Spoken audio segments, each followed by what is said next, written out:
Namaste and welcome to Lahari's classes. Welcome back to Indian Polity's article by article series. In the previous lectures, we have discussed till part 3 fundamental rights, that is from articles 12 to 28.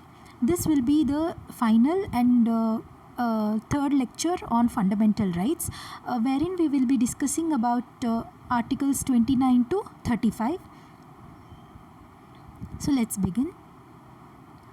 So Article 29 and 30 discusses about cultural and educational rights of minorities. So Article 29 is it protects the interests of minorities, and Article 30 says the right to establish and administer educational institutions. We will discuss them in detail. Article 29, that is protection of interests of minorities. So who are these minorities in our country? The constitution has never defined the term minorities, but the central government has classified 6 minorities in the country. They are Muslims, Christians, Parsis, Jains and Sikhs. So actually, according to Article 29, any particular section of citizens or communities residing in India having a distinct language, script or culture has the complete right to conserve all of these. So that particular community who forms a minority of the population have all the rights to conserve their language, script and culture. So actually this protects their cultural identity. For example, the linguistic or tribal groups can preserve their traditions and language. Article 29 Clause 2 discusses about no citizen shall be denied admission to any educational institution maintained or aided by the state, that is the government schools and colleges, on grounds of religion, race, caste, language or any of them. So if a particular section of minorities wanted to take admission in a government school or college, they cannot be discriminated on these basis, that their language is different or their religion or their race is different. No, the state cannot deny their admission into educational institutions. Those are wholly maintained and or aided by the state, that is the government. Okay, so actually this provision ensures equality in educational opportunities for all citizens irrespective of their religion, race, caste, language, their identification, anything. Next is Article 30, that is right of minorities to establish and administer educational institutions. So these minorities, especially the linguistic or religious based minorities, they have all the right to establish and administer educational institutions of their choice. An example, a Christian, a Muslim or linguistic minorities can set up and manage their own schools or colleges. See, the madrasas, Christian convents or something related to tribal schools, etc. These were established in order to preserve their culture, preserve their identity and to conserve their language, their religion, etc. So government cannot deny any right of these minorities to establish and maintain their educational institutions. And Article 31 Clause A, if the government acquires such an institution's property, it must provide adequate compensation. So it has to provide compensation, ensuring that the minority's right is not harmed. And Article 30 Clause 2, the state shall not discriminate in granting aid to educational institutions on the ground that they are managed by minorities. So it is simple, we can understand it by the sentence itself. So the state cannot discriminate in granting aid to these minority educational institutions. And next one is Article 31. It was repealed, that is right to property. Actually, I'll tell you the background for this repealment and all. Actually, before independence, there was this zamindari system where the zamindars, the landlords, used to own thousands and thousands acres of property, and there were many landless farmers, poor farmers, etc., who used to not own a single cent of land. So these zamindars used to loot a lot of money from them through forced labor, and these poor farmers did not have any choice, because they don't have their own land in order to farm and produce something and to gain money. So in order to remove this inequality and to provide social justice, government thought to do land reforms after independence. That is, through this land reforms, what the government wanted to do is, they wanted to redistribute this immense amount of lands from these landlords to the landless and poor farmers, so that it ensures social justice and give them a right to have their own land and to farm. But since there was Article 31 already in the constitution, that is right to property, using this article, the landlords used to go to the Supreme Court that their private property is being misused and being redistributed to the farmers who don't own the land, and it is misusing their right to property.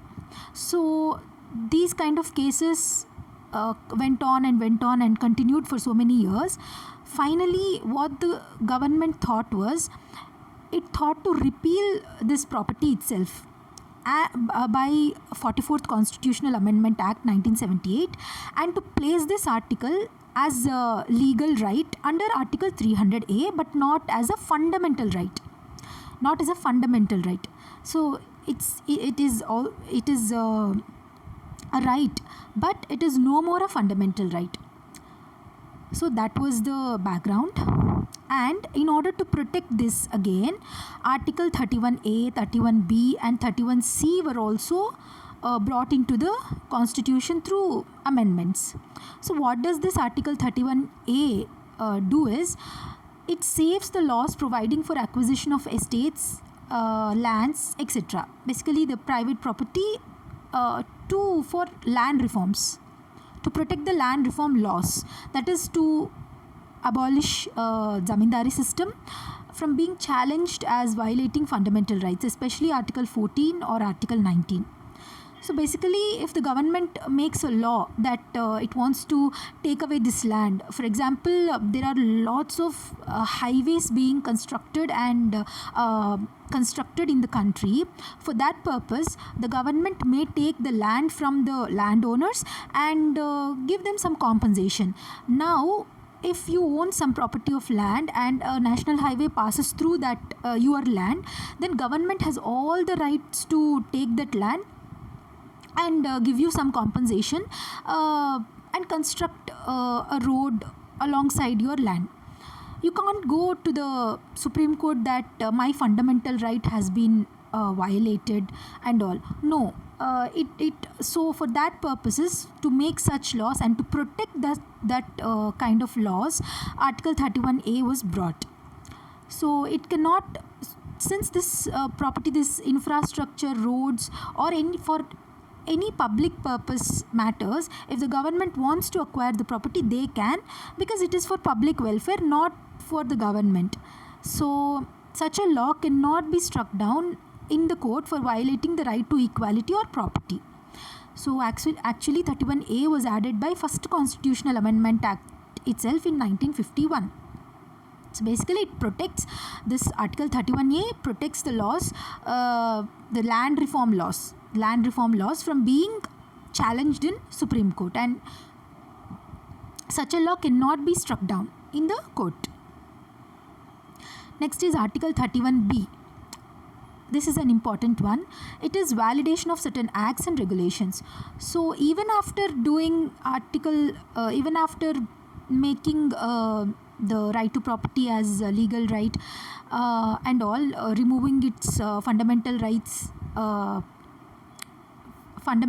a fundamental right, there were more and more cases being filed in Supreme Court that their property, that their right was being violated, etc., etc. So the government thought to bring a separate ninth schedule itself, where if any law made for this purpose, that is for land reforms purpose, will be placed in this ninth schedule, so that any law placed in ninth schedule cannot be declared invalid by the Supreme Court. So if you make XYZ law on land reforms for public welfare and you put that law in ninth schedule, then this can't be challenged as invalid, or it can't be declared as invalid by the court. But the thing is, however, in the IR Coelho versus State of Tamil Nadu, Supreme Court ruled that even the ninth schedule laws can be reviewed if they damage the basic structure of the constitution. So what is this? Judicial review. Do you remember Article 13? Article 13 talks about judicial review. Since if that law violates the basic structure of the constitution, then even that law that was placed in ninth schedule can be challenged in the court. So basically this is the gist of this Article 31B.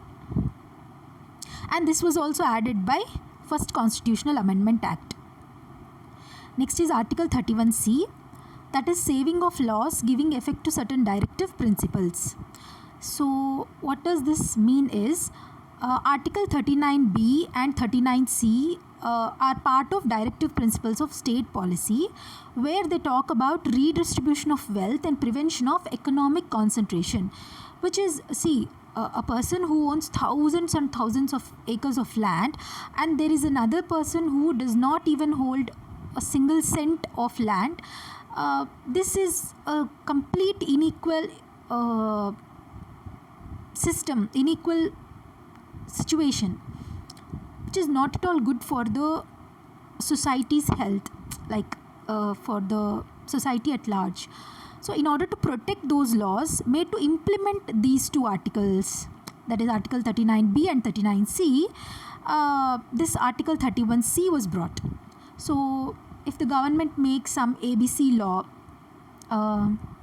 saying that from today onwards no person can own more than 100 acres of land, for suppose there is no such law, for suppose it caps the amount of property you own. If that 100 acres limit exceeds, then according to the law we will redistribute the whatever amount of land you own to all the landless and poor farmers. So this is the law. Then if this law is made, then such laws cannot be challenged, that my fundamental right under Article 14, that is right to equality, or Article 19, my right to freedom, is being infringed, and I don't want this to happen. No, you cannot challenge like that. So this is the meaning of Article 31C. Next is Articles 32 to 35, which talks about right to constitutional remedies. So Article 32, very important one for all the competitive exams, that is right to move Supreme Court for the enforcement of fundamental rights. In the first lecture I told that fundamental rights are enforceable in nature. What is this enforceable meaning? That means if any of your fundamental rights are being violated, you think so, then you can approach Supreme Court directly under Article 32.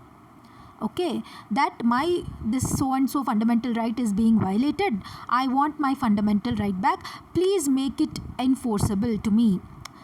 So that is the meaning, that is the purpose of introducing this Article 32 in our constitution. So Dr. Ambedkar ji rightly said that this Article 32 forms the heart and soul of the constitution. It's very important article. Without this, there is no purpose of having fundamental rights and not being enforced to the citizens of India. So under this we have certain writs, that is habeas corpus, mandamus, prohibition, certiorari, quo warranto. We will discuss each one of them individually in detail in the upcoming slides. So Article 32, that is right to constitutional remedies. There are multiple clauses in it. Article 32 clause 1 discusses about the right to move the Supreme Court for enforcement of fundamental rights. And Article 32 clause 2, as we discussed, talks about these writs to protect these rights. And Article 32 clause 3, Parliament can empower other courts to issue such rights for enforcement of fundamental rights. For example, not just the Supreme Court but the high courts also have this power to issue writs under Article 226 as of now. So which are these two courts that can issue writs? That is Supreme Court, of course, Supreme Court, and High Courts. As of now, as of this 2025, there is no law that empowers district courts to issue such rights. District courts and the courts under the district courts cannot issue writs as of now.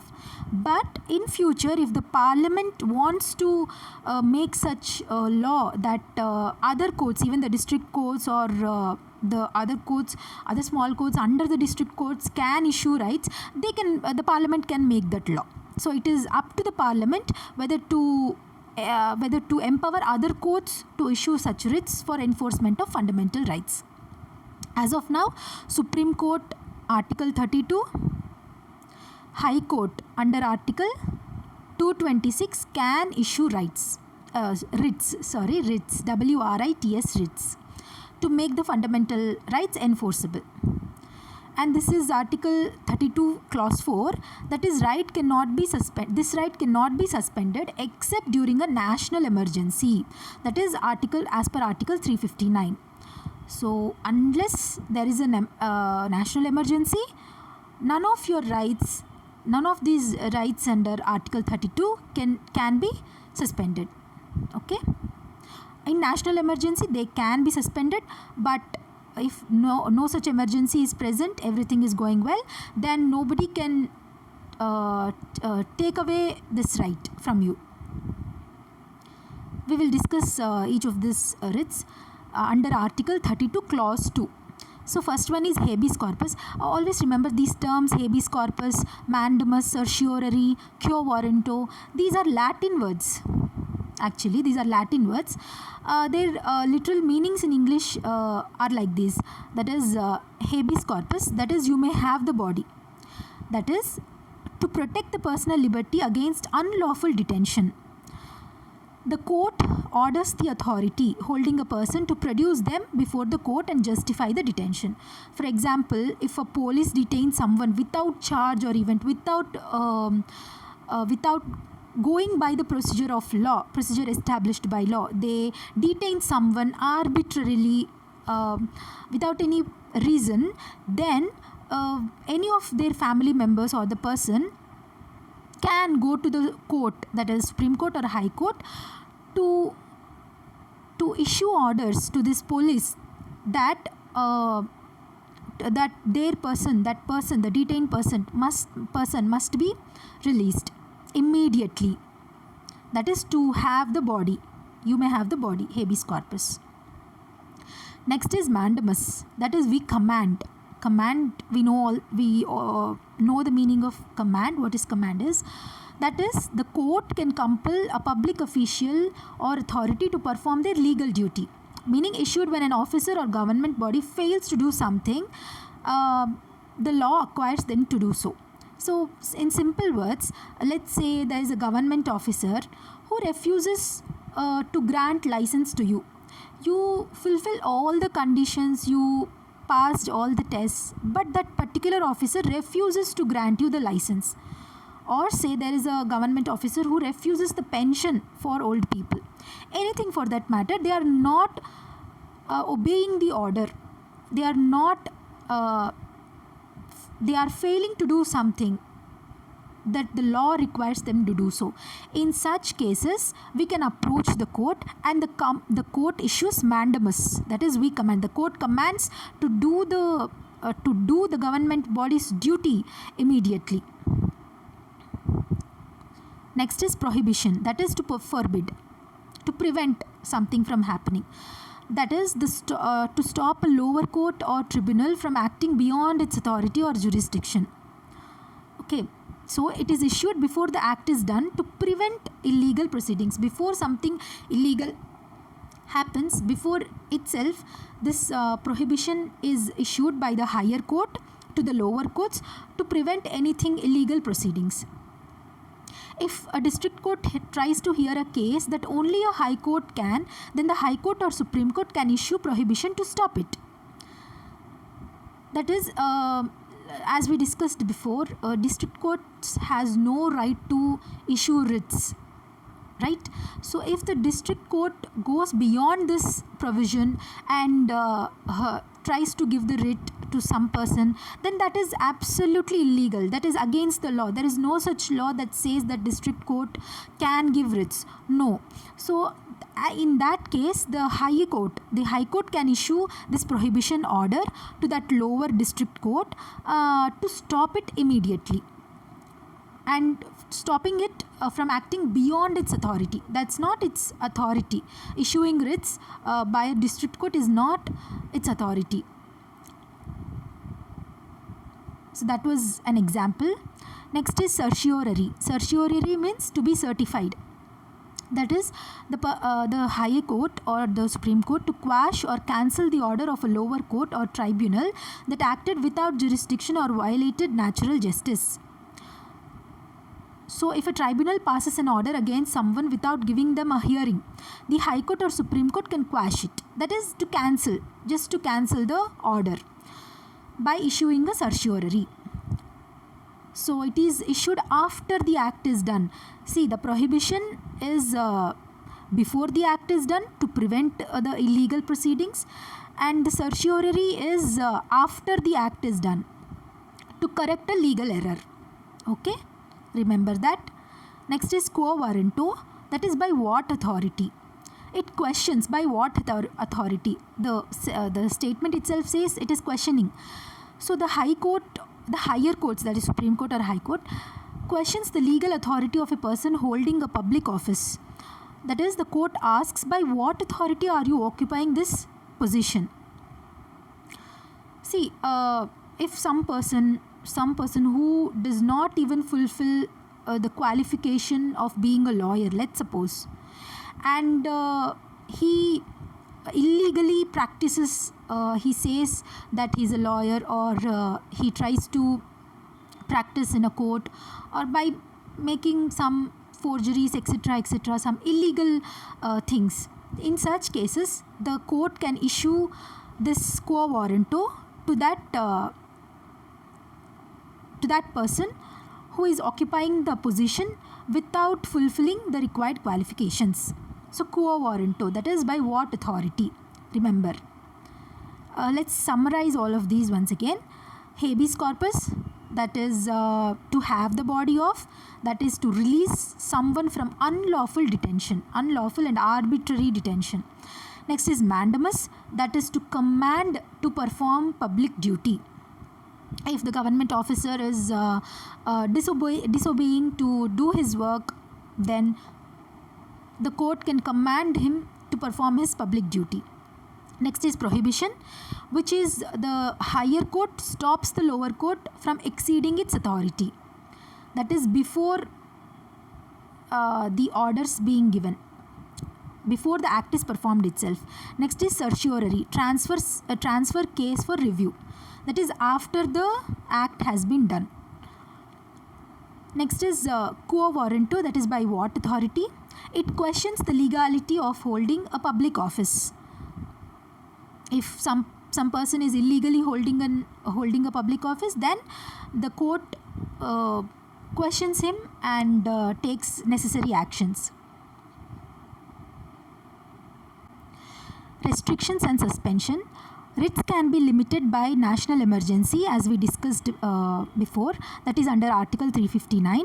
And during a national emergency, the right to move any court for enforcement of fundamental rights, except Article 20 and 21, can be suspended by a presidential order. It can be done only by president's order.